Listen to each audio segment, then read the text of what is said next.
Tuhan bersamamu.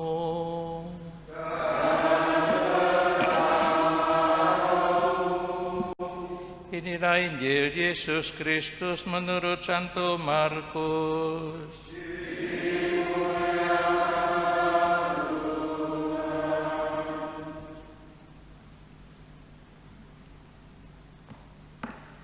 Sekali peristiwa, sesudah bangkit dari antara orang mati, Yesus menampakkan diri kepada ke-11 murid dan berkata, "Pergilah ke seluruh dunia, beritakanlah Injil kepada segala makhluk.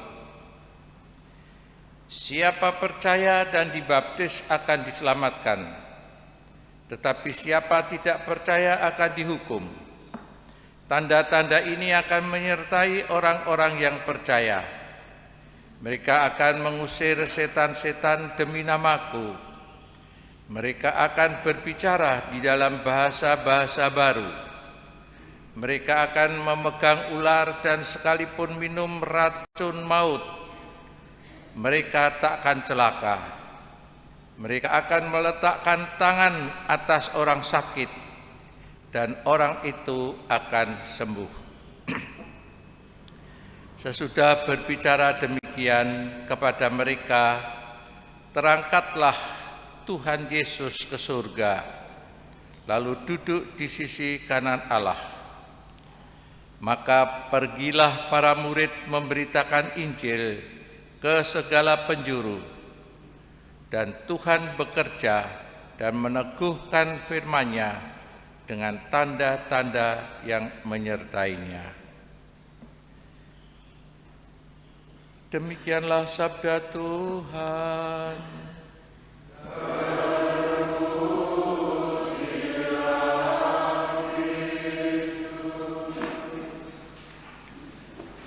Penampakan Yesus terakhir sebelum diangkat ke surga kepada para murid, 11 murid. Dia meminta supaya memberitakan kabar gembira, memberitakan Injil ke seluruh dunia. Ini bukan hanya satu keinginan Yesus, tetapi juga merupakan satu, boleh dikatakan satu perintah untuk mewartakan kabar Injil, kabar gembira, kabar Injil.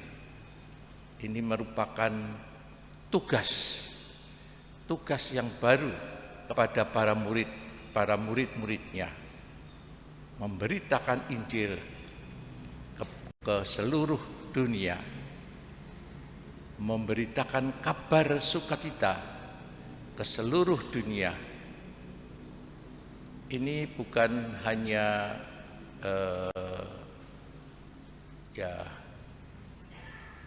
kalau tidak dilaksanakan ya nggak apa-apa, tetapi ini harus dilaksanakan.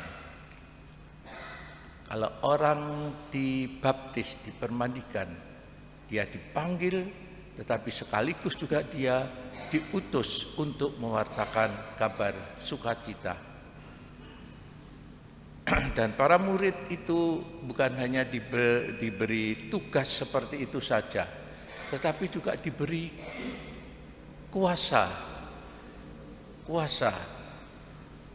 Karena dikatakan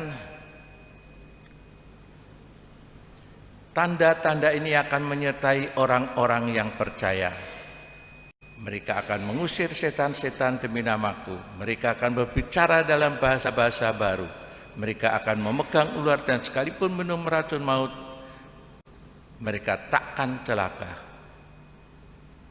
Mereka akan meletakkan tangan atas orang sakit dan orang itu akan sembuh. Diberi kuasa oleh Yesus kepada murid-murid, kepada siapapun juga yang percaya padanya. Itulah penyertaan Tuhan di dalam kehidupan mereka yang percaya kepadanya. Ibu bapak dan saudara-saudari semua yang terkasih, hari ini kita merayakan pesta Santo Markus. Dia mewartakan Injil dengan menulis catatan-catatan tentang Yesus. Dia mengikuti Petrus, mengikuti Barnabas dan Paulus, dan mencatat semua sebagai kabar sukacita. Pada masa sekarang ini, kabar gembira tetap kita teruskan, kabar sukacita Injil kita teruskan dengan memberikan kesaksian-kesaksian hidup Injili, kesaksian-kesaksian kita sebagai murid-murid Yesus, sebagai pengikutnya lewat kehidupan kita sehari-hari. Tetapi juga bisa kalau pada masa sekarang ini, ya ini, kalau Santo Markus itu dulu hidup pada seperti sekarang ini lewat HP, dicatat, difoto dan sebagainya. Sebelum ada kemajuan dalam media sosial pada waktu itu, dia mencatat saja dan menulis. Tapi sekarang kita mempunyai kesempatan yang banyak untuk menuliskan atau mewartakan kabar sukacita Injil lewat media sosial. Satu kemajuan pada zaman sekarang ini, tetapi juga bisa disalahgunakan sehingga kita mengenal kadang-kadang berita tak benar, berita hoax dan sebagainya,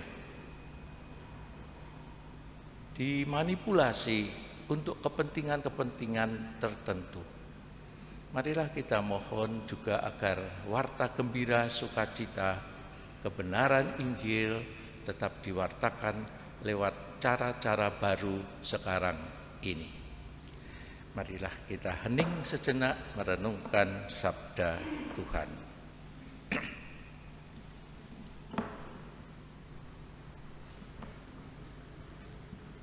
Kemuliaan kepada Bapa dan Putra dan Roh Kudus.